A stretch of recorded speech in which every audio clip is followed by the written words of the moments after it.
noches a todas y todos.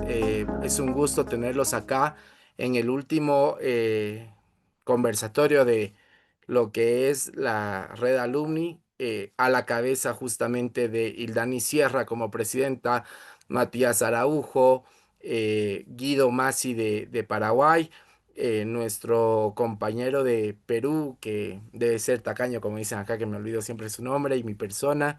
Es un gusto poderlos tenerlos acá Miguel y Rivera. poder, no se te escuchó, Mati. Miguel Rivera. Miguel Rivera. Y bueno, parece que él repite la elección, así que porque está solo un año. Entonces, bueno, es un gusto tenerlos acá. Pronto se va a hacer la convocatoria para los nuevos candidatos a la coordinación de la red alumni. Son 2 años de trabajo en coordinación con Cultura Democrática. Agradecemos en este caso a Lara por estarnos apoyando en la parte técnica, que es parte de Cultura Democrática, pero obviamente por medio de ella, a la cabeza de Cultura Democrática, que no puede, siempre está con nosotros, y que queremos mucho a Micaela Hierro, y estamos seguros que esto en diferido también lo va a ver Cayetana de Kik. Entonces, hoy tenemos un día muy especial. Me gustaría tal vez, Mati, si podrías dar como una introducción de por qué el nombre, justamente lo que discutíamos previamente antes de empezar, para que luego yo pueda presentar a estos jóvenes de renombre en Argentina, docentes, consultores, y bueno, pues que nos van a eh, llenar de información, pero sobre todo de entender esta realidad postelectoral que se dio en Argentina recientemente. Bien, yo no voy a hablar mucho, básicamente simplemente contar el marco. Esta es la última actividad, venimos haciendo con Fran y con todos los chicos análisis sobre las elecciones en Bolivia, qué pasó la última vez, cómo fue la relación con Venezuela, y cada uno de nuestros países está representado en términos de entender qué está pasando en la situación político y social. Como saben, Cultura Democrática tiene una formación, una academia en la cual muchos dirigentes políticos se forman y que en definitiva lo que tratamos es formar una generación de políticos que se conecten para pensar de manera humanística cuál es el destino y cómo caminar juntos la formación de políticas públicas y alianzas en, en Argentina, en Paraguay, en, en Bolivia, en Venezuela, en Perú y en otros tantos países como Costa Rica, que también estamos trabajando un montón desde la presidencia, que es de Micaela Hierro. Dicho esto, el día después, básicamente, le pusimos ese nombre porque fue una elección que muchos denominaron como la elección del día después, que la gente pensó que iba a pasar el día de mañana. Entonces, ante esa reacción, queríamos pensar, bueno, ¿qué pasa en una Argentina que se piensa en el corto plazo? ¿Y qué pasó en esa Argentina para que reaccionara de tal manera y que los resultados electorales sean los que son? ¿Y cómo se van viendo en diferentes lugares, tanto desde los partidos políticos, humanistas y de centro, que en definitiva tuvieron un gran golpe en esta elección en términos de caudal electoral y en términos de armado político y de representación? En segundo lugar, también cómo las generaciones van haciendo una conversación bastante distinta a lo que venía haciendo la Argentina los últimos años, y que viene a desafiar bastante no solo la forma en la cual nosotros decimos que capaz esto no es una crisis de la democracia, esto es una crisis de la representación, una crisis de la dirigencia, es una crisis de qué, eso también venimos a discutir hoy, una crisis de futuro, una crisis de presente.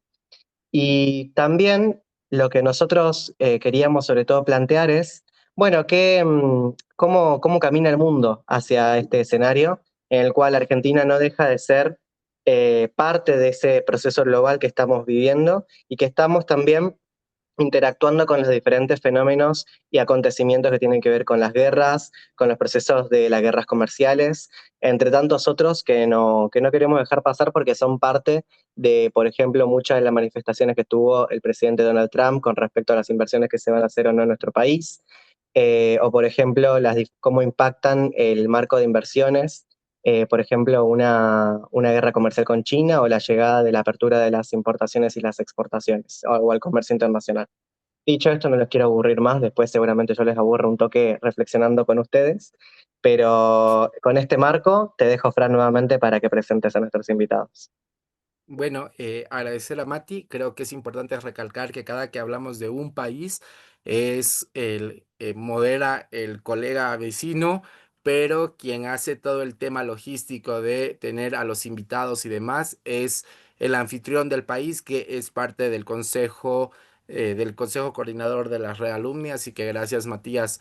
Justamente ahora vamos a empezar con Agustina Jabornisky y te pido disculpas si no lo dije bien. Súper, Pero súper, bueno, súper. Agustina es una joven mujer consultora que se dedica al tema de comunicación política, marketing político y estas cosas, pero además que tiene una visión bastante amplia de lo que está pasando en su país. Y bueno, primero agradecerte, Agustina. No sé si quieres dar unas palabras iniciales y de ahí ya enganchamos con alguna bueno, con una introducción que yo puedo hacer para que tú puedas ampliar. Bárbaro. Bueno, nada más que gracias, Fran, por la introducción y bueno, gracias a Mati por considerar que lo que tengo para decir vale su tiempo, así que digamos, si están en desacuerdo, después hablan con Mati y su evaluación de Roy. Pero bueno, nada, eso, muchas gracias. Perfecto, muchas gracias, Agustina. Para nosotros va a ser fundamental esta mirada que tienes dentro de la amplitud de la comunicación política para que nos hables un poco sobre lo que es el panorama político y económico en Argentina después de estas elecciones, cuáles son las principales tendencias y los escenarios del gobierno de acá en adelante. Tomando en claro además que hubo una elección de medio término en la que el partido que no ganó ahora tiene mayoría, ¿no? Entonces, porfa, nos ayudaría mucho el contexto que tú nos puedas dar, haciendo relación de lo que está pasando actualmente, pero también pudiendo retroceder un poco a la anterior elección. Bien, bueno, perfecto. Uf, seguro que solo tengo 10 minutos para responder todo eso. Eh, bueno, yo voy a empezar diciendo como un par de frases como muy comunes, que es, Argentina no la entenderías, como creo que eso define la elección, define lo que va a suceder, define lo que pasó, pero también define la forma en la que los analistas, y en ese caso me pongo en ese rol, muchas veces analizamos las elecciones. Nos termina pasando en esta elección, al igual que en algunas otras elecciones, como la del 23 o incluso la del 17, que muchas veces el análisis es con el diario del lunes, ¿no? Y nos pasa eso de decir qué es lo que sucedió en el medio. Eh, y yo vengo a traerles o proponerles un sueño, que es que dividamos ese análisis o esa lectura o esa reflexión en dos ideas. Primero, en intentar entender un poquito de historia, intentar entender desde dónde venimos y después entender dónde estamos ahora. Como si yo tengo que hacer un poco el trabajo de reflexión desde dónde venimos. La verdad es que venimos de un 2023 donde 30% de los argentinos votaron a una figura que representaba romper el sistema, ¿no? Digo, entonces hablamos de un tercio de los argentinos que hablaban de que estaban totalmente cansados del status quo en términos políticos, estaban cansados del sistema político, de lo que en ese momento se empezó a llamar o denominar la casta, hablaban de el cansancio hacia las figuras, esto que mencionaba un poco más, digamos, Mati, empezaba a hablarse un poco de la crisis de representación. Eso en el medio se mezcló un poco con, bueno, son las crisis de las democracias o no lo son. Digo, tenemos en otros países como ejemplos de candidatos que terminan de alguna manera limitando o golpeando las instituciones democráticas o liberales. Entonces, eso se empieza a teñir y la Argentina no está aislada, digo, la Argentina forma parte del mundo. Entonces empezamos a tener como una conversación con mucho ruido entre, bueno, ¿qué es lo que está en riesgo? ¿Está en riesgo el sistema? ¿Está en riesgo la democracia? Y la verdad es que lo que nos tenemos que acordar es que, bueno, había un tercio de la Argentina que estaba votando o votaba de manera espontánea y de manera no estratégica, porque no estoy hablando del balotaje, estoy hablando de las generales y de las PASO, una opción totalmente disruptiva, no respecto del sistema democrático en ese momento, digo, sino respecto de cuál era el status quo del sistema político. Al mismo tiempo, tenemos un poco más atrás, si vamos un poquito más atrás, y estoy yendo ya a 2017, vemos un gobierno con un tinte digamos, de centro-derecha liberal, que habiendo tenido 2 años de gobierno, hizo unas elecciones que también sorprendieron a la Argentina y al análisis político. Y estoy hablando de las elecciones de medio término del presidente Mauricio Macri. Digo, en ese momento, recuerdo hasta el día de hoy, y solo para no mentirles, fui a hacer un poquito de research, se hablaba de, bueno, la ola amarilla en la Argentina y cómo eso implicaba, de alguna manera, se utilizó mucho la desaparición del kirchnerismo y cómo el peronismo se tenía que repensar a sí mismo. Esa conversación ya la tuvimos en 2017. Y después, si hacemos como un poquito, digamos, venimos un poquito más acá y vemos la segunda mitad del gobierno de Mauricio Macri, vemos un gobierno que fue muy golpeado probablemente desde la tensión en la plaza a partir de los desafíos legislativos que tuvo la situación del tema de jubilaciones, pero un gobierno además muy golpeado económicamente en sus segundos 2 años. Y es un gobierno, digo, que sacó en las elecciones de 2019 41% de los votos, ¿no? Digo, sacó un número considerable, que pierde efectivamente contra Alberto Fernández contra un 48%, pero que fíjense que se lleva por una lógica de polarización más de un tercio de votantes. Entonces, si de repente no nos olvidamos, si como argentinos no solo vivimos en el presente, sino que miramos un poquito al pasado, y no estoy mirando mucho más atrás, sino al pasado muy reciente, la verdad es que lo que vemos es que teníamos un piso de 30 puntos, de votantes convencidos y enojados con el sistema político, que además podría haberse extendido tranquilamente a un 40 cómodos si entendemos que hay un votante de centro-derecha liberal en la Argentina, que estuvo dispuesto a acompañar en un escenario de polarización a un gobierno que económicamente le había ido muy mal o que había tenido muchos golpes en términos económicos en 2019. Entonces, frente a eso, yo digo, bueno, ¿qué pasó que nos siguen sorprendiendo las mismas cosas, no? Y yo creo que hay algo del análisis político y de los analistas, y en ese sentido también me pongo en el lugar, que es muchas veces tenemos en la cabeza esta idea de que la oferta determina la demanda, ¿no? Entonces, siempre y cuando tengamos algunos candidatos y esos partidos jueguen, los electores no van a poder hacer otra cosa que elegir entre esas ofertas. Y este año los electores vienen a decir, bueno, no, ¿no? Entonces empieza a ponerse en juego en la Argentina lo que nunca se había puesto, digamos, en tela de juicio, que es la lógica de la participación.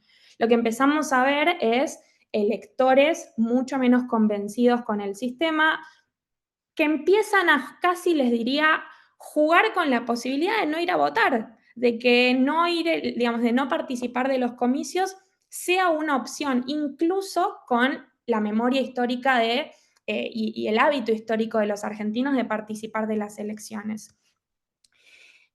Ustedes me dicen, bueno, eso sí nos agarró, digamos, por sorpresa. Este año sí, tal vez no nos debería haber agarrado por sorpresa en las elecciones legislativas, sí a lo largo del año, pero cuando vemos las elecciones provinciales al principio de año, vemos muy bajos niveles de participación. Pero les voy a decir otra. Agustina, Uy, perdón, perdón, Fran. quiero aprovechar justo de lo que estás Sí. hablando. ¿Tú me podrías hablar de personalidades que, a pesar de esta baja participación y demás, pueden resaltar gracias a este proceso? Bueno, es que en realidad, efectivamente, es uno de los grandes puntos. Si me das 2 segundos, llego. Genial. Que lo que yo les quería decir es, bueno, no nos llama tanto la atención porque hay un dato que no sé si ustedes tipo lo tienen, digamos, andando por ahí o lo escucharon, que es ya los argentinos empezamos a consumir menos información. El otro día estaba leyendo un estudio de Oxford y Reuters que habla de que en el 2017 los argentinos consumíamos noticias, alrededor de 8 de cada 10 argentinos decían que le interesaba consumir noticias. Ese número a 2025 cayó a 4 de cada 10 argentinos. Entonces, fíjense cómo hay un involucramiento ya desde el consumo, ¿no? Si entendemos que somos animales de consumo en esta sociedad, donde ya no implica ir a votar, significa estar scrolleando en nuestros teléfonos, en nuestras redes, ver Infobae, prender un ratito la tele. Es una actividad bastante pasiva en la que el argentino ya se empieza a separar de la conversación pública. Entonces, lo que vemos efectivamente es, tenemos que empezar a ver un argentino, disculpen, tipo, la regresión, yo doy teoría política, Constant diría que está como muy obsesionado con la libertad de los modernos. Es este argentino que no quiere estar obligado a formar parte de la conversación pública, que no quiere tener la responsabilidad de tener que elegir activamente o tomar decisiones colectivas, porque lo que prioriza es su esfera individual. Todo esto me parece menor, no, al contrario, para mí ese es el caldo de cultivo de donde venimos al momento de pensar las elecciones hoy. Y para responder rápido a la pregunta de Fran, yo creo que lo que hoy nos sucede es que cuando empezamos a analizar elecciones, no dejamos de analizar el sistema.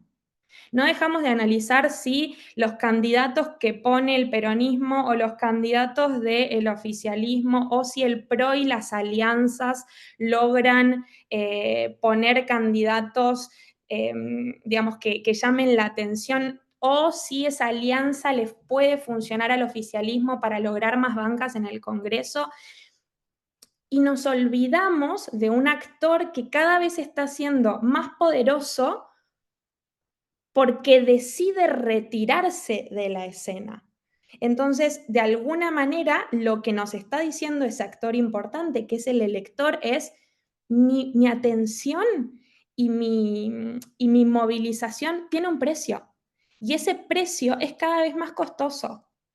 Entonces, eso implica que tenemos que tener campañas mucho más atractivas, tenemos que encontrar la forma de captar ya sea la atención, pero también de alguna manera las emociones del electorado. Tenemos que llegarle cada vez a electores que eligen no mirar la tele, que eligen no leer el diario, que eligen no mirar, gracias Lara, que eligen no estar mirando sus redes, ¿ok?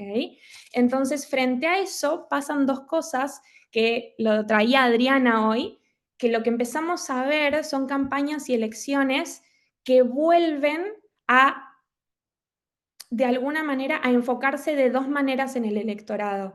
La primera es apelando a las emociones, y esto no quiere decir haciendo campañas dramáticas, no habla de campañas del miedo, no, esto quiere decir entendiendo que las emociones son un factor en la toma de decisiones, ¿sí? Jugando con esas emociones de, bueno, es lo que decía Mati, ¿qué te estoy poniendo el juego? ¿Te pongo en juego el presente o te pongo en juego el futuro? ¿Te pongo en juego que tu familia pueda volver o que mires para atrás 5, 6, 7 años y no encuentres crecimiento en esos 5, 6, 7 años? Digo, lo que vemos son candidatos que entienden que lo que tienen que movilizar son emociones, ¿ok? Eso punto uno. Y punto dos, y acá sí tomo lo que decía Adri y me voy a ir un ratito a Nueva York porque me sirve, lo que empezamos a ver son elecciones que empiezan a enfocar sus discursos en la agenda de los metros cuadrados de la gente. Vemos un oficialismo acá en la Argentina que hizo campaña con claramente haber logrado uno de las promesas de campaña, que era la baja de la inflación. Vemos a un ganador en Nueva York que hizo campaña con la accesibilidad de la vivienda, ¿no? No estaba hablando de, digamos, el 80% de su campaña no fue hablar de Trump, no fue hablar de las políticas de ICE, no fue hablar sino hablar de la accesibilidad o las políticas que le cambiaban la vida a la gente en su metro cuadrado, ¿no? Entonces empezamos a ver campañas que lo que buscan es, como decía Mati hoy, hacer eco de la representación desde una vida o desde una experiencia muy individual. Porque a nadie, o por lo menos no la mayoría de los argentinos, y eso lo vemos tanto en diferentes estudios como en diferentes encuestas, ya no los mueve exclusivamente participar de la conversación pública. Entonces vemos campañas emocionales, vemos, digamos, agendas o campañas que se basan mucho más en los temas de la micro y en los temas que en los temas como de estabilidad. Y vemos votantes que son mucho más, creo que si tuviese que usar un término partidario, utilizaría el término orgánico. Vemos votantes que pueden votar a intendente a un radical y votar a un presidente peronista o votar a un presidente digamos, libertario. Y lo que vemos es ya no seguían tanto por partidos, sino que seguían por afinidades personales, seguían por efectivamente por mensajes dentro de la campaña y seguían por las emociones que sienten que ese candidato moviliza en sí mismos.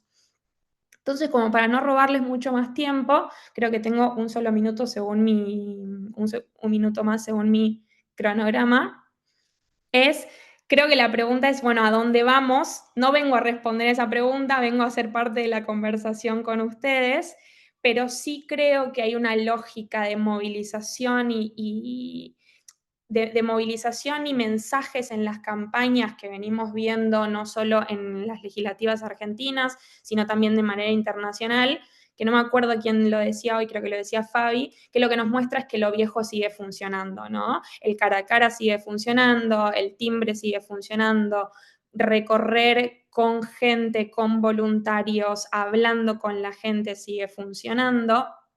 Eso obviamente potenciado por elementos o herramientas como las redes, que vienen a ser totalmente disruptivos en la forma en la que hacemos, digamos, campaña y las que se hacen elecciones, pero hay algo de la cercanía de lo viejo, de hablar de temas de los que se hablaba antes cuando las campañas eran más simples, que sigue haciendo eco en la gente. Bueno, esos son mis 10 minutos. Te agradezco mucho, Agustina. Creo que es importante decir a todas las personas que están presentes que luego van a poder hacer preguntas, no solamente a Agustina, sino a Juan Francisco y a todos. Entonces, ahora pasamos con Fabián y a Fabián me toca presentarlo. Es colega mío porque él es docente universitario, pero él es abogado y además que es parte de la coalición cívica que bueno, acá varios como Mati son parte de la coalición. Dice que cuando yo me vuelva ciudadano argentino voy a votar por la coalición porque si no me va a votar de la casa mi amigo Matías. Ya tenemos la ficha de Entonces, afiliación, Francisco. claro, y bueno, entonces, además que amamos a Lilita, ¿no? Amamos todos a Lilita. Y bueno, Fabián es una persona que trabaja mucho en el tema del derecho, el derecho público, sobre todo el tema del Estado y demás. Y bueno, unas palabras, Fabi, para que luego podamos entrar en materia. Bueno, no, simplemente mi idea es tratar de buscar explicar alguna de las causas fundamentales de los resultados electorales del 26 de octubre, porque me parece que eso nos va a permitir cimentar qué es lo que queremos hacia futuro. Es decir, qué pretendemos, no solamente de nuestra democracia, sino también de quienes pretendemos también construir una alternativa a la realidad política que vive hoy la Argentina. Bueno, la tuvimos Agustina hablando desde la figura de estas relaciones de las elecciones y demás, pero Fabián, tu aporte va a ser muy importante para hablar desde la res pública o la república que tiene un proceso de solidificación gracias a estos procesos electorales. ¿A dónde vamos? Pero ¿a dónde vamos como país? Pero hacia adentro, ¿no? O sea, de la figura de pensar cómo estas elecciones nos manejan el proceso no solo electoral, sino que como base para el tema de la institucionalidad y cómo lo miramos desde Argentina para que la gente que estamos afuera podamos entenderlo de mejor manera. Bien, bueno, en principio decir que coincido en un 100% con todo lo que dijo Agustina, la verdad que me pareció una muy buena reflexión. Bueno, yo diría que de esta victoria multicausal, lo primero que hay que decir es que al ser una elección nacional, y a diferencia de lo que por ahí se sostenía en la previa, de que iban a ser 24 elecciones distritales, lo cierto es que hubo una fuerza nacional, que esa fuerza nacional fue la fuerza política del presidente, que fue la única con capacidad de representar a un amplio electorado que de que desde la pandemia viene siendo el principal combustible político de la Argentina, que es el voto, el voto antikirchnerista. Y la verdad es que la Libertad Avanza en este sentido fue la única fuerza que estuvo en los 24 distritos con la misma marca, que tenía un líder nacional identificable, que a pesar de que muchas veces criticamos que ese líder no recorre las provincias, pero lo cierto es que en la campaña llegó a recorrer, aunque sea fugazmente, 12 distritos, y la verdad es que ninguna de las otras fuerzas que disputaron la elección tuvieron estas condiciones. Entonces, en primer lugar, me parece que hay una cuestión aquí que hay que tener en cuenta, que hubo una sola fuerza nacional que compitió contra distintas expresiones que simplemente se manifestaron de manera distrital. Al mismo tiempo, creo que imperó en la ciudadanía una lógica de balotaje. Creo que tanto entre el kirchnerismo como así también entre el mileísmo se apelaron a identidades negativas. Entonces estuvieron los que se eligió entre el odio a Milei o el miedo a que vuelva el kirchnerismo. Estaban los que pretendían frenar a Milei y estaban los que pretendían rechazar el riesgo kirchnerista. Y en este contexto, la Libertad Avanza logra centrar la campaña en un enfrentamiento directo entre su proyecto y el kirchnerismo, una confrontación que termina orientando el voto de aquellos que buscaban evitar que el kirchnerismo recupere centralidad y de esta manera concentra apoyos que tal vez a prima facie podrían haberse dirigido a fuerzas alternativas o incluso a fuerzas provinciales. También creo que ha habido una mutación en la conformación electoral de la Libertad Avanza. Creo que el gobierno logró apadrinar a los huérfanos del no peronismo, que se quedaron sin vehículo electoral después de la implosión de Juntos por el Cambio. Fíjense que la Libertad Avanza gana en los distritos donde históricamente ganaron Alfonsín, De la Rúa, Macri, Juntos por el Cambio. En los mismos lugares ahora los ganó Milei. La Libertad Avanza ganó en 18 capitales de provincia. Ganó en los principales centros urbanos donde el voto de la clase media es decisivo y que acompaña siempre a las expresiones no peronistas de la Argentina. Entonces creo que ha habido una mutación en la conformación electoral de la Libertad Avanza. En esto coincido con Agustina, que claramente configuró bien que la Libertad Avanza en el 2003 parecía una fuerza antisistema que mordía votos tanto al peronismo como al no peronismo. Más que un outsider, Milei parecía más bien un maverick, es decir, un disidente. Como bien dijo Agustina, era una fuerza que venía a romper el sistema.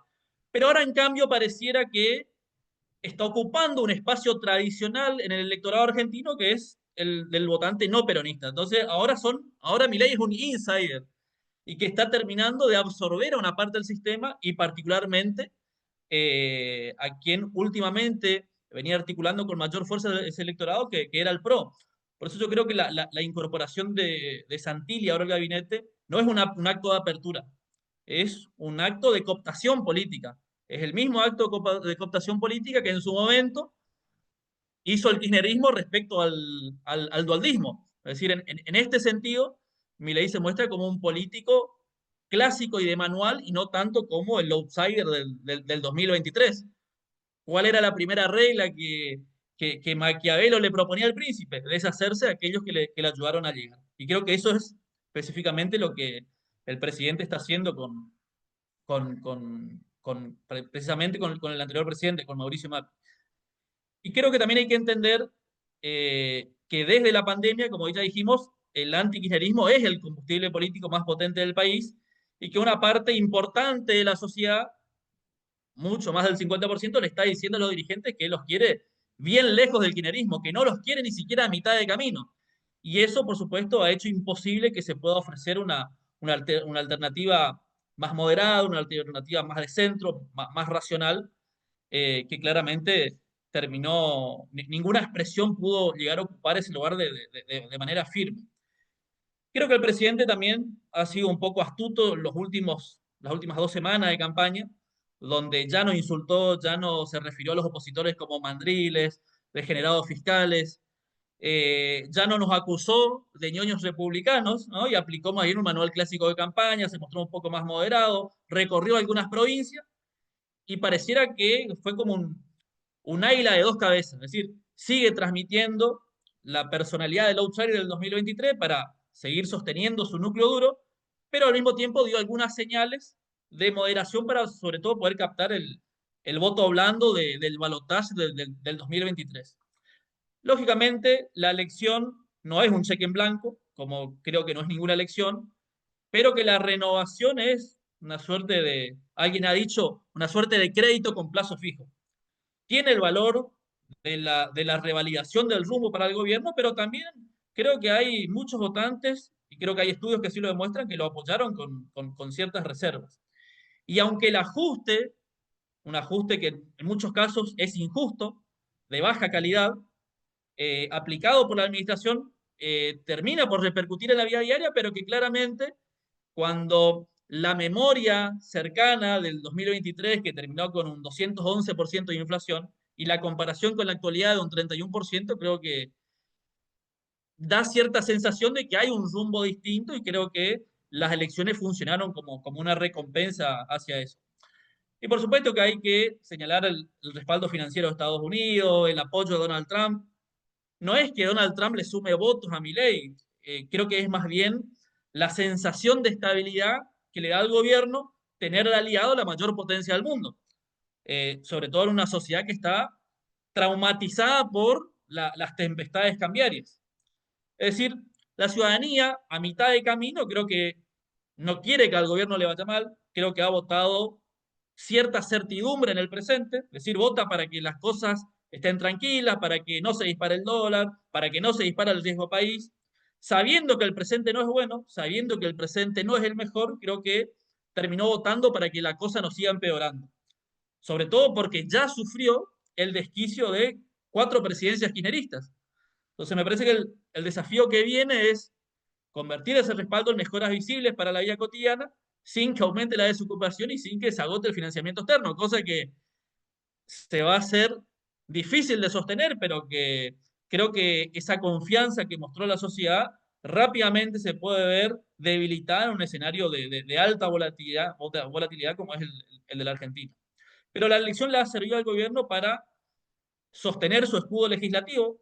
Hoy el gobierno puede evitar un juicio político, tiene una posición más cómoda en el Congreso, con alrededor de 100 diputados entre los propios y aliados, más algunos otros que pueda conseguir de su relación con algunos gobernadores. Recordemos que la forma centralista de este gobierno nacional es, a mi modo de ver, muy similar a la del kirchnerismo, es decir, se gobierna con el látigo y la billetera como gobernó en su momento el kirchnerismo, adelantos del Tesoro Nacional para los amigos y para los gobernadores enemigos, ni justicia, como dice un viejo refrán. Entonces tiene de aliado a algunas provincias kirchneristas, como el caso de Jaldo en Tucumán o de Jalil en Catamarca, que también le pueden dar cierto apoyo en el Congreso. Con esto evita el juicio político, que creo que si se mantenía la situación previa a las 2 semanas anteriores y el gobierno hacía una muy mala elección, se daban los condimentos que Pérez Liñán ha estudiado para los casos de inestabilidad en Latinoamérica. Cuando un gobierno no tiene escudo legislativo, está en plena recesión económica y tiene escándalos de corrupción, es muy probable que la renuncia al juicio político estén a la vuelta de la esquina. Creo que también habría que decir algo de la que hoy es la principal fuerza de oposición, que es el kirchnerismo. Es decir, frente a la consigna simplista de frenar a Milei, la mayoría de la sociedad siguió optando por no volver a los problemas de antes. Prefiere quedarse con estos problemas que tiene ahora y ver cómo seguir antes de volver a los 211% de inflación. Y lo cierto es que el justicialismo atraviesa hoy una enorme crisis, tiene disputas por su liderazgo, tiene también una cierta esclerosis doctrinaria. El justicialismo se ha convertido en un partido hiperconservador en el sentido de que no quiere ninguna reforma. No quiere discutir reforma laboral, no quiere discutir reforma electoral, no quiere discutir reforma impositiva. Lo único que hoy tiene para ofrecer es una oposición cerrada al gobierno y donde además sigue encadenado a ideas vetustas, dogmáticas, irredentes. Por ejemplo, sobre economía, el kirchnerismo sigue insistiendo en que la emisión no genera inflación. Su principal candidato en la provincia de Buenos Aires fue incapaz de decir que Venezuela es una dictadura. Para ellos, la corrupción sigue siendo un invento del lawfare o de los medios de comunicación.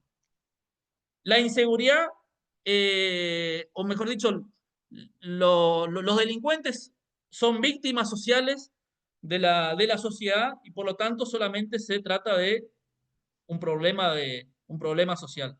Los planes sociales o el asistencialismo deben entregarse a través de punteros o intermediarios políticos organizados. Es decir, no hay tema hoy en día donde el kirchnerismo tenga una postura que pueda atraer a la clase media, que pueda conquistarla al menos en parte para volver a ser una alternativa más o menos viable. Y fíjense que tal es la crisis que el justicialismo pasó de gobernar 18 provincias hace 10 años a gobernar actualmente solamente 8. Y el 26 de octubre ganó, de esas 8, ganó en 6 provincias. En 3 de ellas, en algunos donde tiene una posición hegemónica como en La Rioja, lo hizo por apenas un punto. Es decir, pareciera que hay una crisis que más que temporal ya es una crisis de largo plazo. Bueno, frente a esta lógica de balotaje, frente a esta lógica polarizadora, ha sido muy difícil configurar alternativas. Eh, Hubo algún intento por parte de Provincias Unidas que se configuró como una alianza endeble, anti-extremos de centro, pero endeble, lo hizo apresuradamente, sin mayor tiempo, sin mayor rodaje, pero seguramente le va a permitir ser en alianza con otros partidos una fuerza de equilibrio en el Congreso con un poco más de 20 diputados. Hacer una tercera fuerza en la Argentina ha sido una tarea cuesta arriba a lo largo de la historia. Construir una tercera fuerza no tiene casi experiencia exitosa. A lo largo de la historia argentina, el sistema de partidos siempre se organizó en torno a un partido dominante. En el siglo XIX, el Partido Autonomista Nacional, después del radicalismo, después del justicialismo, y un polo opositor que actuó en espejo. Y las terceras fuerzas terminaron generalmente siendo absorbidas por algunos de esos polos dominantes. Eh, Mi principal preocupación, y en esto coincido también con Agustina, a mi modo de ver, es la grandísima deserción electoral. Hemos tenido récord de deserción electoral. Hemos tenido una abstención del 33%. Un 33% que si le sumamos los votos blancos y los votos nulos, llegamos a un 38%. Es decir, casi 40% del padrón electoral prefirió no expresarse por ninguna alternativa. Esto es mucho más que el 28% del padrón electoral que votó la Libertad Avanza, porque el 41% a nivel nacional se tiene en cuenta por los votos válidos afirmativos, sin contar la gente que no fue a votar y sin contar los votos en blancos. Entonces me parece que esta perforación del piso de participación, que está por encima de la crisis del 2001, ni siquiera en el 2003, ni en el 2001 ni en el 2003 hubo tanta deserción electoral, tampoco después de la pandemia hubo tanta deserción electoral, genera un riesgo y una preocupación. Ya vimos que en las provincias también hubo una deserción altísima. Vieron algunas provincias, no recuerdo bien, creo que fue la provincia de Jujuy, donde votó apenas el 46% en las elecciones provinciales, otras llegaron al 50, al 60, al 65%. En Corrientes, en las provinciales, votó el 72% del padrón, pero porque era una elección más convocante, porque se elegía gobernador. Pero cuando tuvimos luego la elección nacional, la legislativa, fue solamente el 60%. Entonces, esta problemática del abstencionismo electoral hay que verla con mucha preocupación. Adam Seborki, este gran politólogo polaco norteamericano, siempre decía que la democracia funciona cuando lo que hay que votar le importa y le interesa a la gente, es decir, cuando puede a través de su voto cambiar algo. Esta altísima deserción lo que muestra es que para casi un 40% de la Argentina, votar no implica cambios, no implica mejorías. El otro extremo, decía Seborki, es cuando la elección implica un cambio tan drástico que aquel que pierde eh, siente que pierde parte de sus derechos, de su libertad o de su patrimonio. Y finalmente, sí, como punto positivo, me parece que fue lo más exitoso, es el exitoso debut de la boleta única, que garantizó la oferta electoral, puso en igualdad de condiciones a todos los candidatos y las agrupaciones políticas, permitió la libertad de elección de la ciudadanía. Es cierto que hubo problemas con el voto en blanco, sobre todo en aquellas provincias donde se eligieron senadores, las 8 provincias donde se eligieron senadores, hubo mucha diferencia de voto en blanco entre los diputados y los senadores. Esto demuestra seguramente que tal vez hubo poca pedagogía y poca enseñanza del sistema electoral. Cuestiones, por supuesto, que son mejorables de cara al futuro, pero mi principal punto de advertencia y preocupación sería esa, que hay casi un 40% del electorado que terminó expresando de que a través del voto no cambia la realidad política de la Argentina. Y si bien es cierto que son elecciones legislativas, no obstante, me parece que, y en línea también con lo que dijo Agustina, va a tener que ver audacia de cómo recrear la voluntad popular, sobre todo para aquellos que pertenecemos a expresiones que buscan romper la polarización y que necesitan mostrar una alternativa viable para hacer sentir a la gente que democracia, república y desarrollo son todos partes de una misma cadena. Así que bueno, esa es mi reflexión. Y bueno, muchas gracias. Te agradecemos un montón, Fabián. Y ahora vamos a pasar con el tocayo. Acá en Bolivia se dice tocayo a alguien que tiene el mismo nombre que tú. No sé si eso pasa en otros lugares como Argentina, pero tenemos a Juan Así Francisco es, también. Rosati, que bueno, que también es de la coalición. Creo que alguien puso que aquí todo el mundo es de la coalición cívica. Me siento en casa, dijo Lilita Carreo. Y bueno, la verdad es que para mí es súper importante ver a Juan Francisco más allá de su rol docente y, bueno, la carrera que él funge profesionalmente, como un ex candidato que fue candidato en un par de elecciones, si no me equivoco, me corriges, Juan Francisco, pero desde una mirada muy joven, pero ustedes lo ven y él se saca la barba y él vuelve a los 18. Y además que algo de importante, Juan Francisco, es que yo quiero que me cuentes desde la vivencia de decir, bueno, ese día me levanté, fui a votar, veíamos muchos jóvenes o muy pocos jóvenes en este proceso, ya va a ser un relato muy tuyo, pero este tema de la ansiedad que uno vive, ¿no? Los que estamos metidos en política, la noche del domingo de la elección, uno no duerme, quiere tener el resultado hasta el último porcentaje, y cómo esto tú lo vives desde una mirada generacional que es distinta a la de Fabián y a la de Agustina, porque vos tuviste un rol distinto también en este proceso.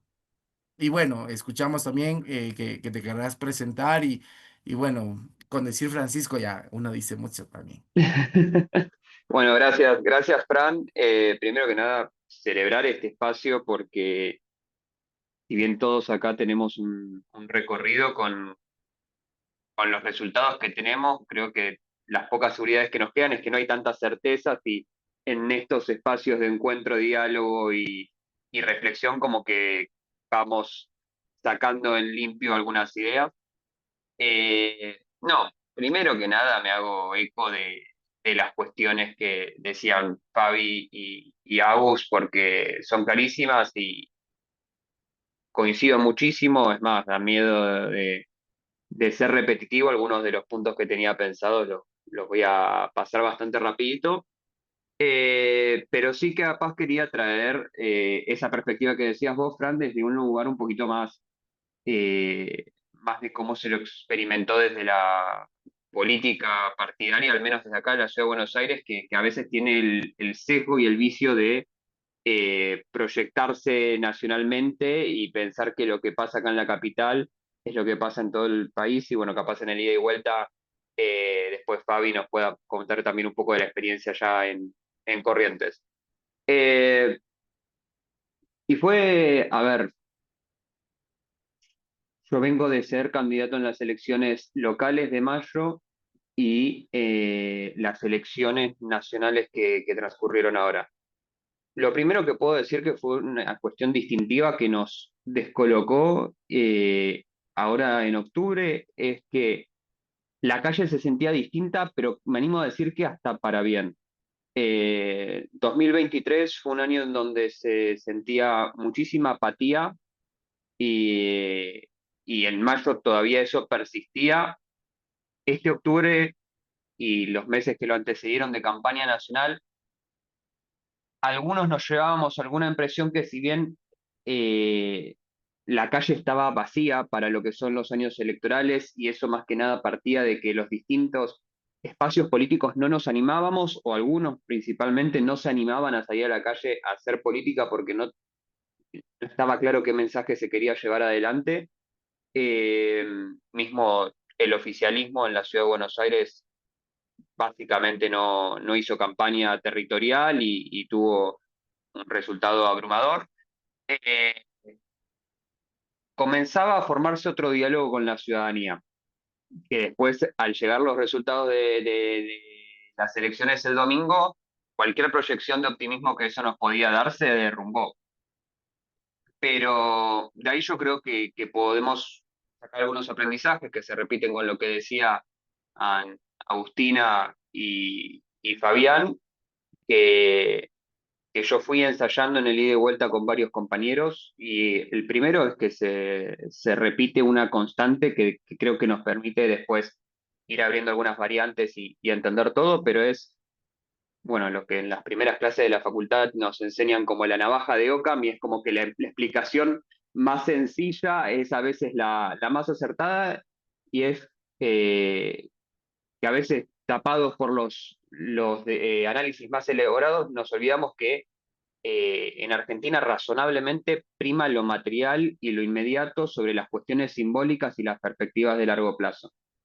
Eh, y ahí, acá yo creo que especialmente en la Ciudad de Buenos Aires, muchos sectores de clase media que tienen empleo formal y que durante el gobierno de esa triada que fue Massa, Fernández y Kirchner, que tuvo una subida de inflación descomunal, no se tomaba dimensión del impacto que estaba teniendo en otras partes del país, porque al tener empleos formales, como que las subas salariales iban acompañando la inflación, y nos habíamos acostumbrado a la locura de eh, los que podían tarjetear y bicicleteaban con las cuotas y más o menos hacían alguna bicicleta con los dólares, y quienes teníamos cierto poder adquisitivo y ciertas comodidades lo íbamos piloteando.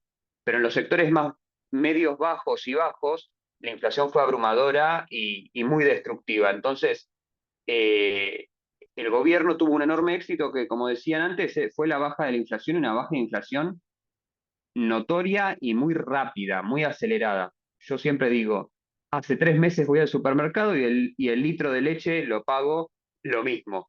Y eso era algo que no pasaba. Nos habíamos olvidado de que era eso, y eso para los sectores capaz más postergados tiene un impacto enorme.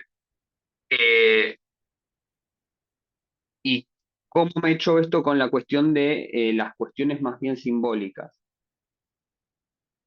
Muchos sectores de centro progresista, liberal, con los que uno se rodea en el día a día, eh, tuvieron un desánimo abrumador luego de las elecciones. ¿Por qué? Porque se interpreta que quedamos presos de una dicotomía de populismos muy agresivos. El gobierno de Milei aparece con las nuevas derechas que desprecian las formas. Yo empecé a militar a los 17 años en pleno apogeo kirchnerista, y a mí se me hace mucho eco cuando veo una cosa con la otra, el desprecio de la libertad de expresión, del que opina distinto, de las disidencias internas dentro del Estado. Y muchos compañeros bajaban la cabeza, compañeros partidarios y compañeros por sobre todo de fuera de lo que es la coalición cívica, pero sí de espacios como el radicalismo, el socialismo, que comparten ciertas preocupaciones institucionales. eh, y es esa pérdida de perspectiva que nos dice eh, que si bien puede haber alguna preocupación por lo simbólico, lo material prima. Segundo es algo que recojo de esto que decía Agustina, que es el hecho de que el rechazo del electorado de la política y esta baja de la información que vamos consumiendo hace que estas cosas se vuelvan mucho más pasajeras. Causas como el desfinanciamiento de las universidades públicas, el Hospital Garras, con cosas que son centrales a la identidad de la clase media argentina, tienen mucho más peso en la ciudad de Buenos Aires, y a veces parece una preocupación porteña que en la previa de las elecciones parecían que iban a tener un impacto fuerte en el gobierno, y, y este consumo tan superficial de información hace que estas cosas que para quienes venimos de perdón, estoy justo recibiendo una llamada. El no molestar no funciona a veces. Eh, Les decía, ¿no? Estas cuestiones que para quienes estamos en el microclima de la política podían llegar a parecer centrales, de la nada pasan a ser totalmente secundarias para el grueso de la población que no se informa, y que la prioridad es cómo lleva su vida en el día a día. Y en este gobierno encontró un poco más de tranquilidad. No fue fácil porque, como decía Fabi, fue un ajuste fuerte y mal administrado, pero que viene a traer un poco de calma a lo que venía siendo una marea muy turbulenta en los últimos años y especialmente a fines del gobierno anterior. Entonces, esta falta de dimensionamiento y además yo creo que termina explicando muchísimo de lo que fue el resultado del domingo. Y también nos hace, y acá poner en perspectiva el capaz desafío para después, para el ida y vuelta, discutirlo con Agus y Fabi, pero a mí me hace sacar la conclusión de que justamente el peronismo no hizo una mala elección. Si vemos esta lógica, yo no me animo a decirle lógica de balotaje porque creo que el error está en las terceras fuerzas en que no supimos construir una alternativa que responda a estas cuestiones materiales y que nos enfocamos en una cuestión simbólica, pero que en este escenario de polarización y de castigo tan grande a la política, el peronismo, que venía de hacer un gobierno sencillamente desastroso, termina siendo una elección más que razonable. O sea, es una elección mala para el peronismo, pero muy buena para un gobierno que acaba de dejar una inflación que anualizada, bueno, si le preguntamos al presidente, nos dice que iba al 11.000% anual, pero es que es una elección de una fuerza nacional que reunió más de 30 puntos. En cualquier país del mundo, una administración que deja el país como lo dejó el gobierno de Alberto Fernández en 2023, y lo vemos en las elecciones recientes en Europa, se desmorona electoralmente, porque el público, el electorado no perdona. Bueno, acá no perdonó porque justamente triunfó el oficialismo, pero fue bastante condescendiente. No fue un voto castigo tan duro como se ve en otras partes del mundo. Y por último, y para pasar capaz a una etapa de vuelta, es justamente esta cuestión de, bueno, venimos de un pésimo gobierno de la administración peronista, kirchnerista de Alberto Fernández, Sergio Massa y Cristina Fernández de Kirchner, un gobierno con muchos errores no forzados, pero que se consolida con determinados logros materiales, y la incapacidad de las terceras fuerzas de irrumpir y mostrar una alternativa que rompan con esta dicotomía. Bueno, ¿por qué? ¿Por qué surge este desafío, especialmente para los espacios donde, bueno, muchos de los que estamos acá capaz sentimos referencia, que es el centro humanista, por así decir? Algunos más liberales progresistas, otros más de centro derecha, pero que nos atraviesa el humanismo y una cuestión de respeto por las cuestiones republicanas e institucionales. Y yo creo que es porque claramente, primero no supimos consolidar una alternativa. Cuando digo no supimos consolidar una alternativa, no me refiero a una acumulación de nombres propios y fuerzas, porque, bueno, Fabi lo mencionaba, eso fue como un intento que intentó realizar el espacio de Provincias Unidas, que fue una recolección de gobernadores y espacios satélites que con nombres propios pretendían y pensaron, porque genuinamente yo creo que lo pensaron, ofrecer una tercera vía. Y eso no resulta siempre que no se proyecte algo que, bueno, lo decía Agus y el ejemplo de las elecciones de Nueva York es excelente, que responda a las cuestiones materiales, que respondan a las cuestiones inmediatas, que respondan a las cuestiones del metro cuadrado que necesita y exige el electorado de una respuesta por parte de la política. Lo que fue Provincias Unidas, casi que a mí al menos particularmente me hacía recordar de los errores que en agosto de 2023 vimos con lo que fue la campaña de Horacio Rodríguez Larreta, que muchos la acompañamos, pero que en retrospectiva era una ausencia de sustento en el mensaje y una acumulación de un álbum de figuritas en términos de la colección de espacios y dirigentes políticos. Entonces, lo que tenemos es de vuelta la ausencia de una construcción de una alternativa que encuentra un mensaje, y cuando este mensaje se encuentra, muchas veces está mal direccionado. Los sectores de centro eh, humanistas estamos totalmente incapacitados, y acá nos merece una autocrítica, de hablar de cara a la ciudadanía.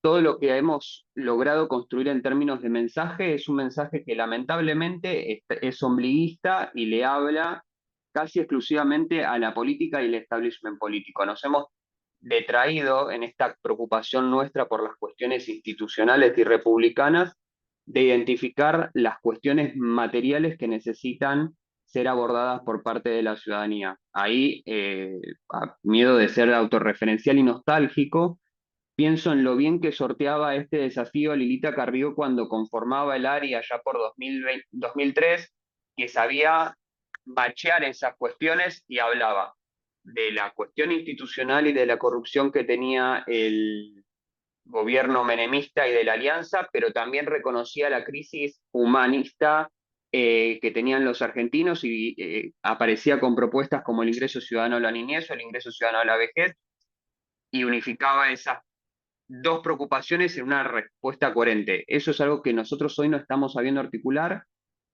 tanto desde lo sustancial como desde lo formal, porque, y acá capaz Agus tiene mucho más para aportar que yo, no entendemos los nuevos paradigmas comunicacionales y lo que es la economía de la atención que nos hace competir a nosotros que hacemos política a través de las redes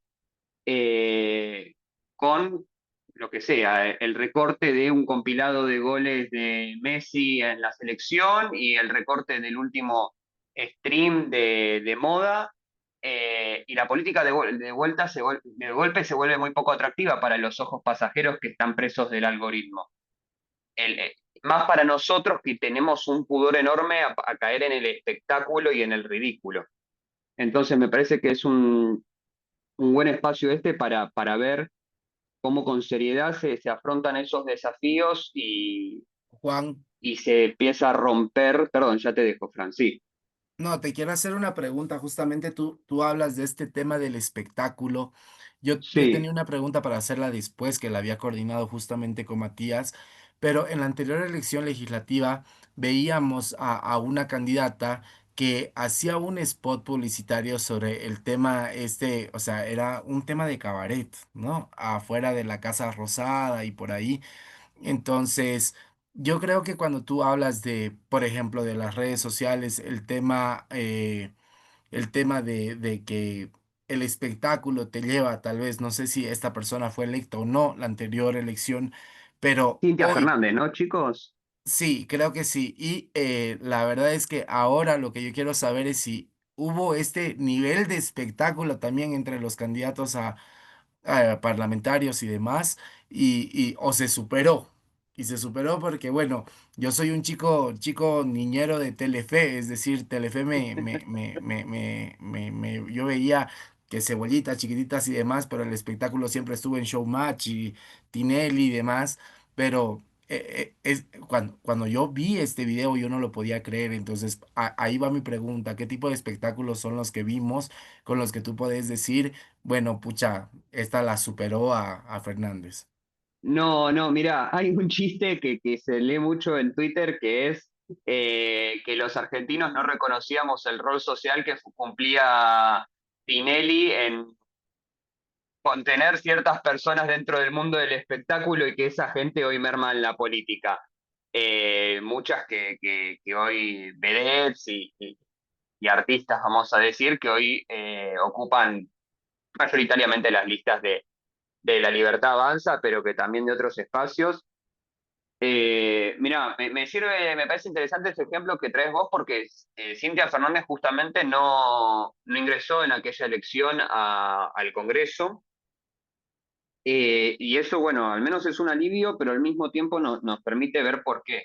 El espectáculo por sí mismo, evidentemente, no alcanza para reunir el apil político, pero sí lo que el oficialismo hoy logra muy bien, y Milei por sobre todo con excelencia, que es machear el espectáculo y ser un fenómeno atractivo, hasta quienes más repulsión les generan, les es llamativo consumir.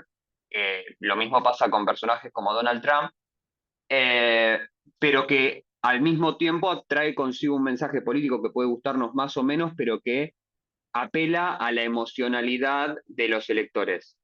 Entonces, tenemos un hombre que parece el pájaro loco, vestido en 4 camperas de cuero, gritándole a los políticos que son unos degenerados, y es llamativo porque es el pájaro loco con 4 capas de cuero, pero también tiene un mensaje político que se hace eco del hartazgo que tiene la ciudadanía con la clase política. Yo creo que nosotros tenemos mucho miedo de ser el pájaro loco y con razón, pero tenemos que entender que la atención de la gente la tenemos que conseguir de alguna manera. eh, y ahí, de vuelta, yo creo que podemos tener capaz algunas apreciaciones respecto de cuán progresista o no y las cuestiones más institucionales o no, pero que la experiencia de Mandami en Nueva York capaz es un lindo disparador, un provocador de cómo podemos pensar una nueva comunicación política que tenga sustento en el mensaje y que también entienda las formas y las nuevas necesidades de construir empatía con la ciudadanía que hoy está hecha anicos.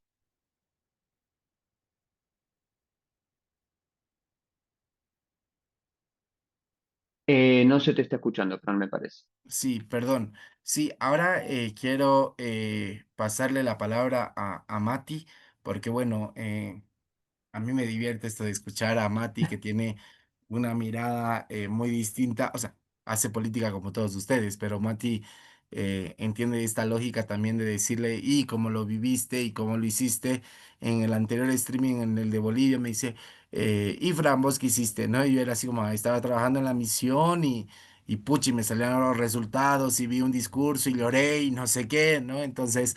Porfa, Mati, quiero también escuchar esa mirada, agradecerte, Juan, y ya luego vamos a estar en esto que es el tema de ida y vuelta. No, un Sí, gusto. eh, y ahí mientras lo que quieran, vayan anotándose o díganos por privado y vamos anotando con Fran. Pero yo quería hacerles como un a corazón abierto, porque muchas veces uno ignora las cosas que uno hace o inconscientemente, pero el otro día pensaba por qué en su momento pensé en Fabi, en Aus y en Juan, y son 3 etapas muy distintas mías de mi militancia y de mi forma de entender el proceso político.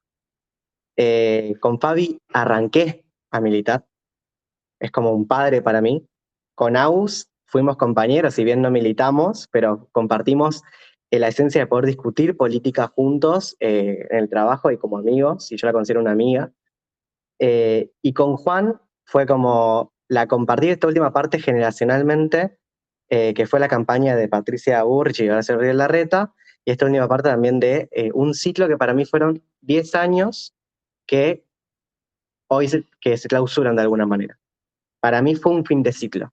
Y yo lo viví como un fin de ciclo, el ciclo de Cambiemos, porque yo me consideré coalición cívica en tanto y en cuanto sea un proceso cambiemita, porque había algo muy valioso en lo que se había formado con Cambiemos. Cambiemos, que, que gana una elección o que se mete al balotaje con el 81% de participación, con totalmente una energía ciudadana muy organizada, muy totalmente informada respecto a lo que pasaba, totalmente apabullada de lo que había pasado con la corrupción de la ruta del dinero acá y totalmente espantada con el gran mensaje que logramos captar, que fue la corrupción mata, con la tragedia de Once y con todo lo que fue el espectáculo de la última parte del kirchnerismo. Y hay algo que recogió Lilita, el radicalismo, Mauricio Macri en esa conjunción que fue Cambiemos, que fue la posición del mérito en la clase media en la cosa pública. El mérito dentro de lo público. Cambiemos fue institucionalmente la inclusión de una clase media en torno al mérito, de que las personas sentían que podían compartir lo que sabían, aportar desde lo que habían estudiado y se habían esforzado toda la vida, sin necesidad de que lo contraten. ¿Por qué? Porque estaba la Sociedad Argentina de Arquitectos, estaban los ingenieros, estaban los abogados, que básicamente esperaban un contrato del Estado para poder de esa manera interactuar con lo público, y que por primera vez en Argentina esa clase media profesional que estaba totalmente harta de ser contratada y que quería defender realmente en lo que se había formado, pensó que podía aportar. Ese proceso que se inauguró en 2015 y que se fue desgranando después de la derrota en 2019 de Mauricio Macri en la elección presidencial, fue lo que en definitiva se fue desarmando, fue la inclusión de esa cuestión de mérito que hoy funciona, porque cuando hablamos de la Argentina chica, del ajuste del Estado, de entre otras cuestiones que hoy ocurren en términos estructurales, también estamos hablando en términos también electorales. Si ustedes lo piensan así gráficamente, el kirchnerismo está acá. Se armó una pared.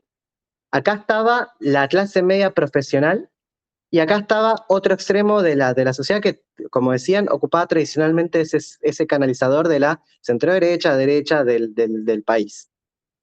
Y a medida que fue presionando el electorado, no es que si bien Milei logra captar parte de este centro político que se había formado, sino que este centro político chocó contra la pared y se fue yendo. La gente que no va a votar fue parte de ese centro político que está impresionando por presión de los dos espectros políticos. Están entre la espada y la pared. Y entre la espada y la pared deciden irse. Y en ese deciden irse vuelve la cuestión de el lucro o la cuestión de hagamos plata de vuelta, que valga la pena, que me merezco tal cosa, porque la verdad no vale la pena aportar a lo público. En la falta del aporte a lo público, nuevamente aparece una clase media profesional que vende su servicio y vende su conocimiento y no es parte del proceso. Y yo creo que ahí hay algo que se pierde completamente del proceso electoral, que es una crisis y que en definitiva es algo que pasa a ese centro político que hoy se está crujiendo.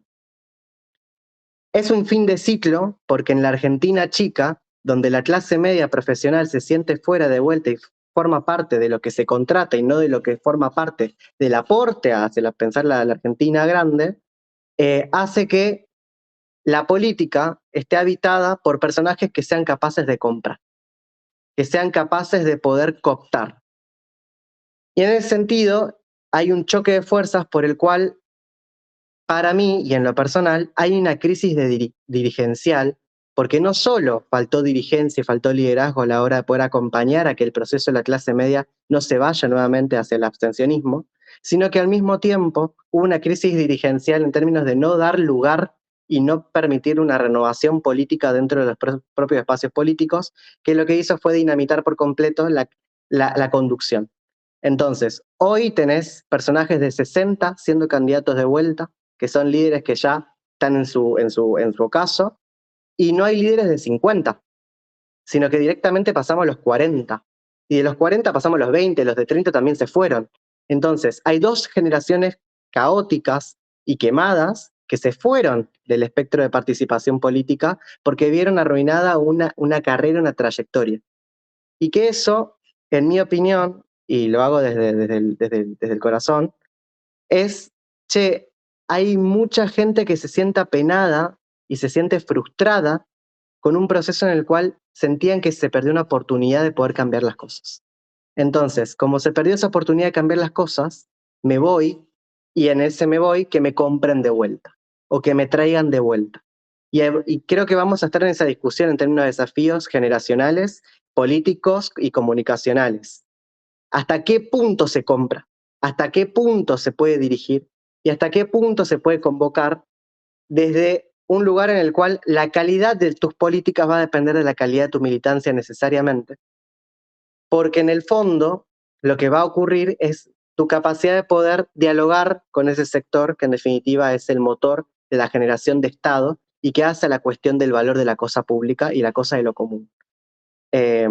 Pero no quería dejar de aportar esto desde el corazón, porque para mí es muy significativo entender lo que pasó en esta elección, porque fue el retroceso de las fuerzas históricas totalmente fragmentadas y totalmente corroídas por el ego de muchos dirigentes políticos, en los Y que, además que igual y luego tenemos que hacer un evento, así como vamos a hablar de Bolivia para que hables del anticrecismo y los alquileres. O sea, esto no se acaba hoy día, Mati.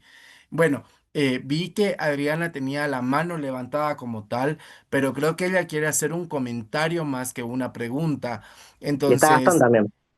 ajá, y le pediría por favor a Adriana que primero le dé la palabra a Gastón, que tiene una pregunta para que alguno de los chicos hable y ya de ahí, por favor, te cedemos la palabra, querida Adriana, que es un gusto tenerte acá.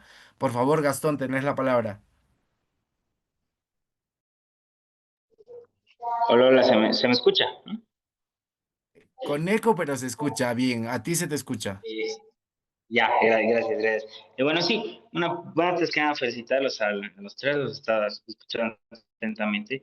Y justo quería preguntarles esto de los actores, ¿no? En este caso, ¿qué rol, nos pueden comentar un poquito, ha tomado Patricia Bullrich, ¿no? Como estaba justo mencionando a Macri, ¿no? Una ex candidata presidencial que ahora estaba de ministra y bueno, y ahora es senadora electa, ¿no? Entonces, ¿qué tanto ha sido su rol?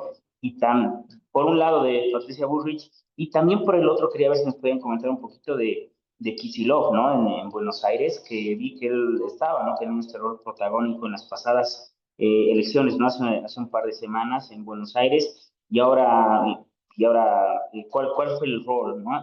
Eso me voy, y gracias. Si creen que ha sido determinante o nos pueden ampliar un poquito más.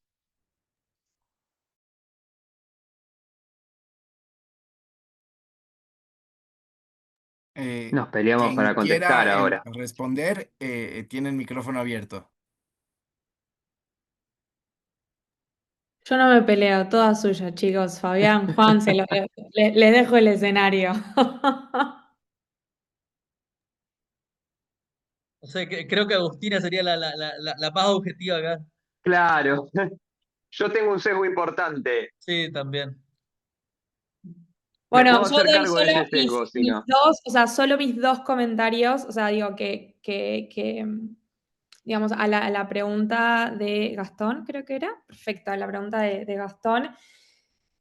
Yo creo que hay, digamos, tiene que ver con esto que mencionaba Fabián respecto de la expansión o la cooptación hubo un rol muy importante de Patricia en la validación del oficialismo en términos de que se pueda pensar al oficialismo actual como una alianza, por lo menos con un ala del PRO, ¿no? Incluso si eso significa que Patricia haya, digamos, distanciado digo, y las peleas que los chicos podrán como desarrollar un poquito más en términos políticos, en términos de lo que la gente percibe o de lo que se percibe desde la opinión pública o incluso desde la campaña, el rol de Patricia como candidata, o sea, como candidata en su momento a las elecciones generales por parte del PRO y de Cambiemos, y luego su conformación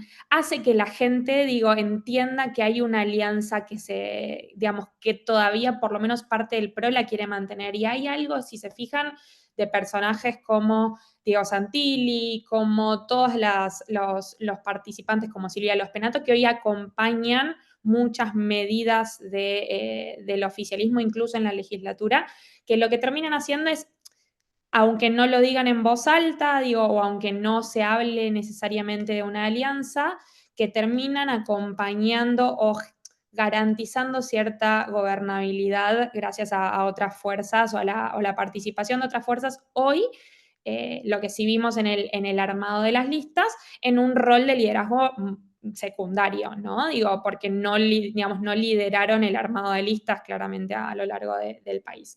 Ese es mi comentario respecto de Patricia, pero sobre todo desde la percepción, como más desde la gente que desde la política. Ahora sí, chicos. Fran, Fabián, todo suyo.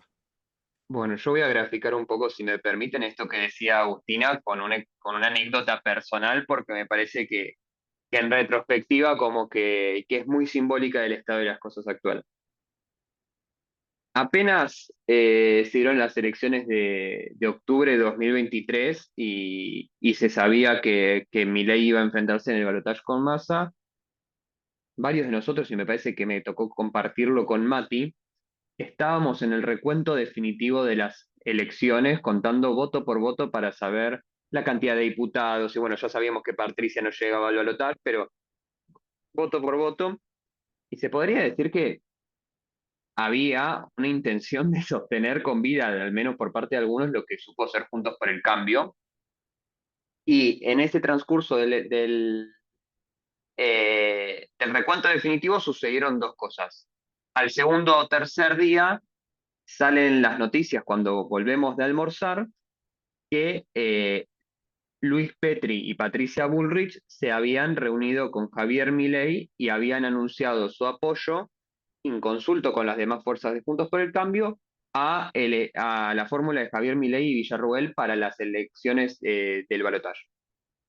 Lo que fue básicamente la muerte inmediata de Juntos por el Cambio en ese momento, porque desde la coalición cívica teníamos una posición muy clara a nivel nacional, y lo que mereció que yo le dedique algunos comentarios bastante coloridos a algunos de los compañeros del PRO que estaban compartiendo el escrutinio definitivo conmigo. No fueron Eh, coloridos, les cuento. de un color bastante opaco. Eh, pero había un grupo de WhatsApp, sí, creo que Mati me tuvo que poner un bozal legal, más o menos. Eh, pero ¿qué pasa? Estuvo ese apoyo que básicamente rompe Juntos por el Cambio, deja el cuerpo tibio, y al día siguiente se produce lo que luego se conoció como el Pacto de Acasuso, que ahora con el nombramiento de Santilli volvió a mencionarse con ese nombre, que es también el apoyo definitivo al PRO a la fuerza de La Libertad Avanza en las elecciones. Y eso terminó de, como decía Agustina, de legitimar de cara a ciertos sectores de la sociedad la figura de Milei, que ya irrumpía como un outsider, pero también pasa a ser como la alternativa natural al peronismo de cara a la ciudadanía y consolida lo que mal y pronto se le podría llamar el voto gorila, que no siempre es el voto republicano, y yo creo que hoy está más claro que el voto gorila no necesariamente es un voto republicano, pero siente peronista. Y ahí, para contestar un poco más a lo que decía Gastón, entonces, lo que sucede es que figuras como Bullrich y Petri se consolidan muy rápido como eh, emergentes referentes dentro de lo que es no la libertad avanza previo a la llegada al gobierno, pero sí una vez en el gobierno pasan a ser figuras propias de la libertad avanza, tenidas de violeta, como hasta hace poco era Guillermo Franco. Y el PRO en esta cuestión de querer acompañar queda, como bien decía Agustina, relegado a un segundo lugar. Y es desde ese lugar que todavía vemos que Mauricio Macri intenta influir en un gobierno donde el gobierno poco necesita de Macri al final del día, porque todo el capital político que Macri y el PRO tienen para ofrecer ya está predestinado esto es un análisis más propio, ¿no? A quedar bajo el ala de la libertad avanza. Para no esquivar también la cuestión de Kicillof, eh, Kicillof a las elecciones depende a quién le pregunte, uno puede decir que Kicillof es un ganador o un perdedor. Yo creo que no cumplió las expectativas que él tenía. Él tomó una decisión que fue desacoplar por primera vez en la historia, si no me equivoco, las elecciones locales de la provincia de Buenos Aires de las elecciones nacionales, que se votó en septiembre, y ahí a nivel provincial el peronismo conducido por él tiene una victoria enorme por sobre la Libertad Avanza. Corríjame, pero más de 13 puntos, seguro de diferencia. Fran, Y te pido que sí, porfa podamos ya avanzar. lo cierro. Ajá. Pero que terminan ahora en octubre con un empate virtual en el que gana por unos poquitos votos la Libertad Avanza. Entonces, las aspiraciones que tenía Kicillof de posicionarse como referente del peronismo de cara a una elección nacional de 2027, hoy quedan puestas en jaque. Dale, Fabián, te pido porfa que Sí, podamos ser un poco breves muy, para que pueda muy hablar breve y Adriana y de rápido. ahí cerrar. Creo que Patricia Bullrich parte de la percepción de que el electorado es quien te ordena tu lugar. Es decir, el electorado es el que te guía hacia qué lugar de la historia debes ir. Y creo que Patricia es muy hábil en eso, lo ha sido siempre, y creo que identificó que su electorado iba hacia la libertad avanza y que entonces su rol histórico era ir hacia ese lugar y buscar representar ese electorado. En vez de buscar tal vez conducirlo desde otro lugar, prefirió eso también teniendo en cuenta que es una dirigente política con una trayectoria ya amplia, para decirlo mal y pronto, posiblemente le queden sus últimos cartuchos, sus últimas elecciones, y me parece que prefirió tratar de transformar algunas cuestiones en las que seguramente ella cree a través de este gobierno donde puede tener influencia.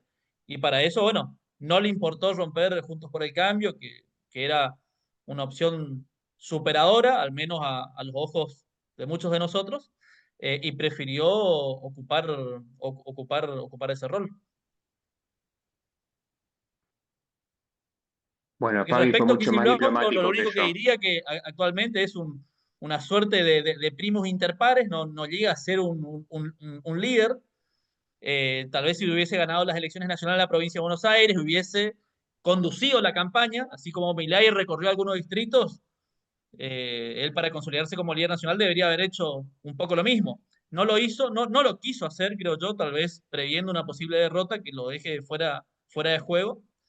Y creo que hay un escenario abierto allí todavía en lo que es Fuerza Patria de cara a la próxima presidencial. Perfecto. Te agradezco justamente el tiempo usado. Porfa, Adriana, te pido que puedas hacer un comentario que no dure más de 3 minutos, porque luego cerramos con, bueno, al revés, con Fabián, luego con Juan y Agustina, para poder cerrar este espacio que ya vamos más de hora y media casi. Muy bien, me va a ser imposible 3 minutos, pero simplemente rescatar algunas cuestiones que se dijeron. Agustina, con la cuestión de jugar con el sentimiento y la emoción, las emociones de la gente, y donde está la emoción no está la razón. Entonces yo creo que la gente joven tiene que dedicarse un poco más a hacer educación en esta cuestión. Yo soy, por las canas, debo ser la más vieja de todos. eh, y soy de la época del que apuesta al dólar pierde. Y, y siempre el dólar y la economía y la inflación y un montón de cosas fueron el árbol que siempre nos tapó el bosque. Y así nos ha ido, y así nos va. Siempre tenemos un árbol que nos tapa el bosque. Entonces, yo les pido a todos ustedes, jóvenes, yo voy a seguir trabajando y ayudando en todo lo que pueda, pero por favor, un poco más de docencia para tener decencia. Un poco esto es, digamos, la síntesis de todo lo que yo escucho. Y a Juan Francisco, eh, acuérdense de que el sur también existe.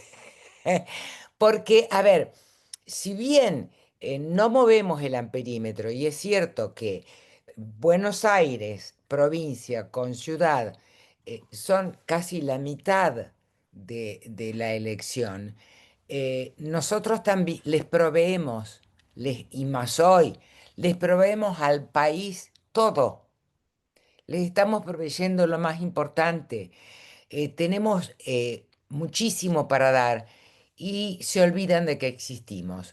Y la otra cuestión que fue muy político, Matías recién cuando habló, no, Fabián, yo voy a ser no tan política, estoy harta del travestismo, estoy harta del travestismo político.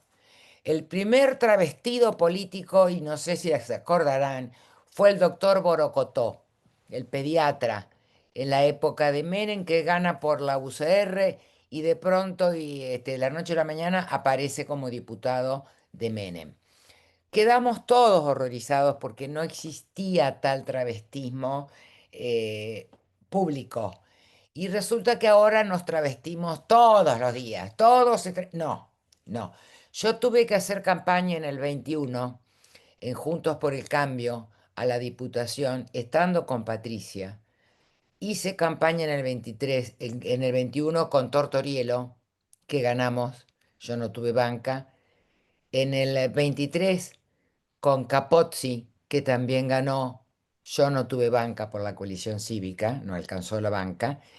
Pero yo estoy harta del travestismo político, chicos. Y a ustedes jóvenes les pido por favor de que hagan más docencia en el tema. Soy docente de profesión, soy lingüista.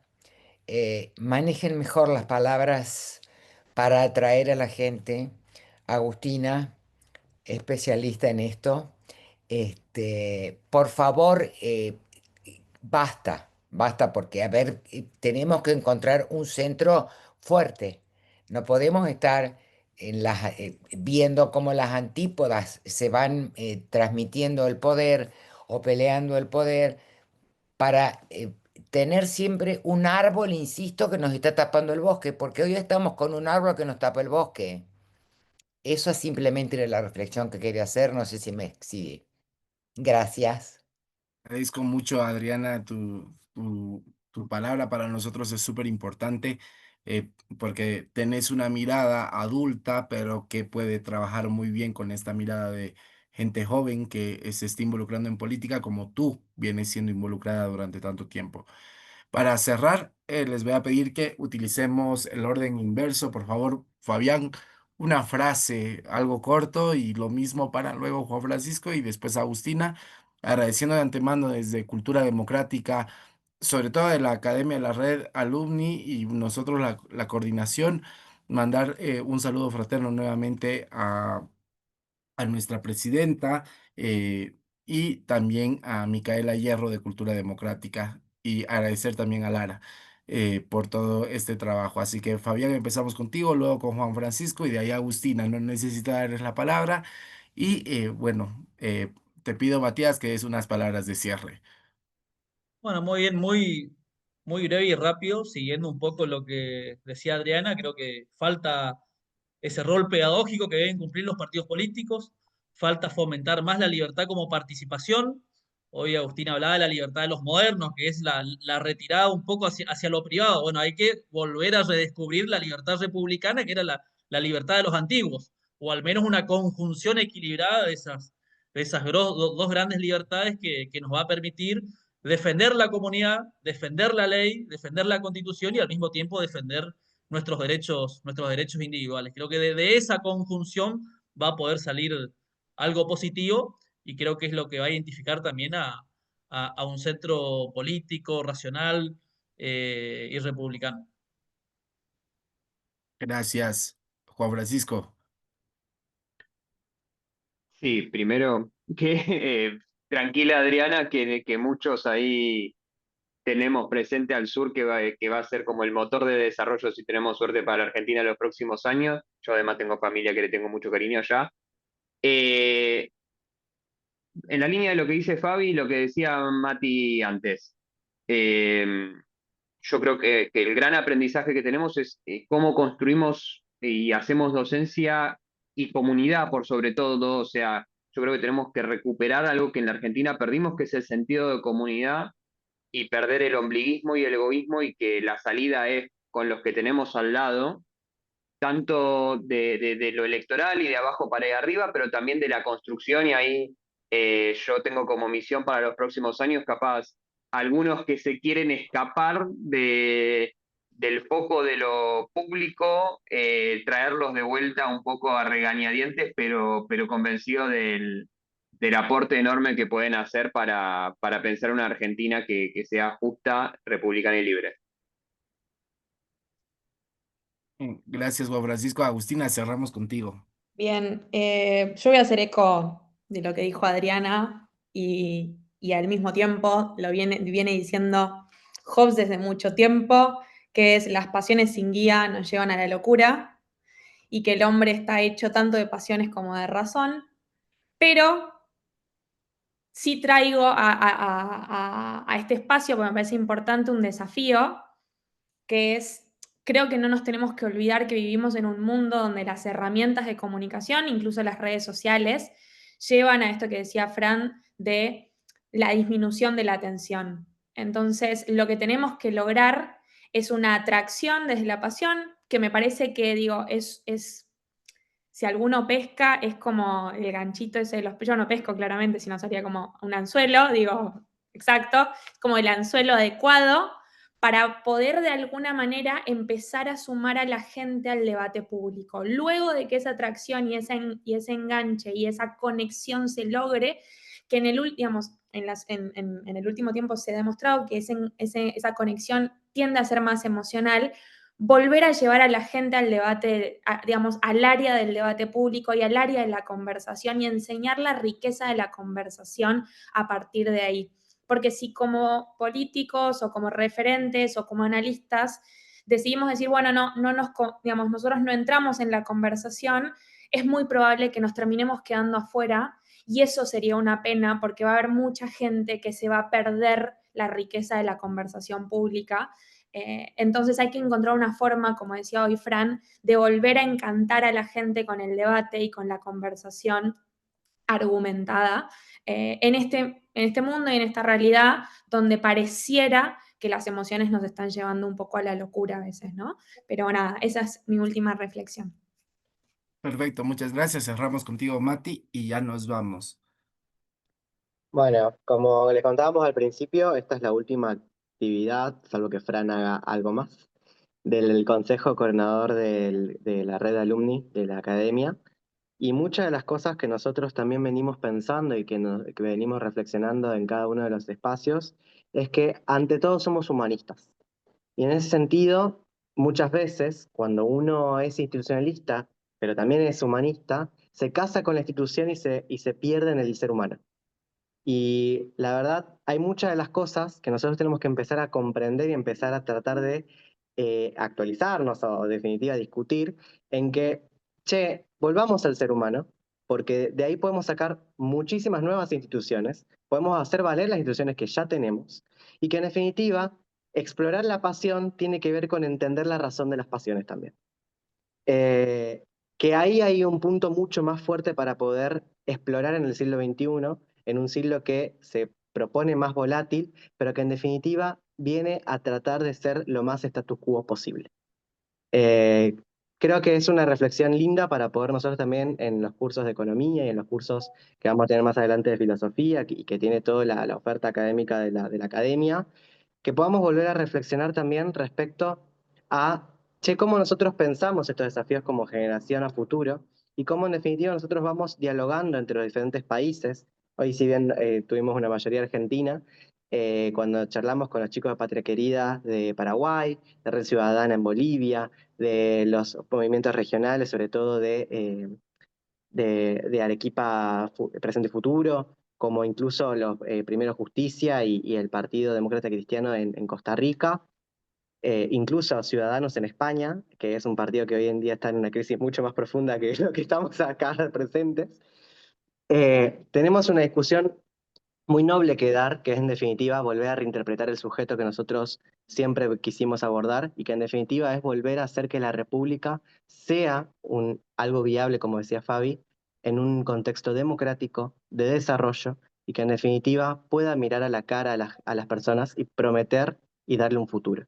Que en definitiva esa es la base de la libertad, como dice Hannah Arendt, en el cual somos libres en tanto que podamos pedir perdón y hacernos promesas. Así que nada, con eso los dejo. Sí, y bueno, cerramos esto recordando que somos parte todos de la Academia de Liderazgo e Innovación Democrática de Cultura Democrática, un espacio que nos permite crecer y además construir el político que queremos ser, que es un político preparado, con formación y además con principios y valores muy democráticos y pensando siempre en innovación democrática para construir mejores espacios. Agradecemos desde el Consejo Coordinador de la Red Alumni. Espero que podamos hacer algo más y si no, por favor, todas las personas que quieran ser parte del Consejo Coordinador de Bolivia, Paraguay, Argentina, Perú y todos los países de los que somos parte, esperamos sus postulaciones. Les mandamos un abrazo grande, que Dios bendiga y bueno, desde Bolivia, con aires de democracia, les mandamos un abrazo grande. Gracias, Mati, por la oportunidad y bueno, a este espacio como siempre. Gracias, Fabián, Juan Francisco. Y a Agustina que acaba de salir porque, bueno, ya toca. Que les vaya bien.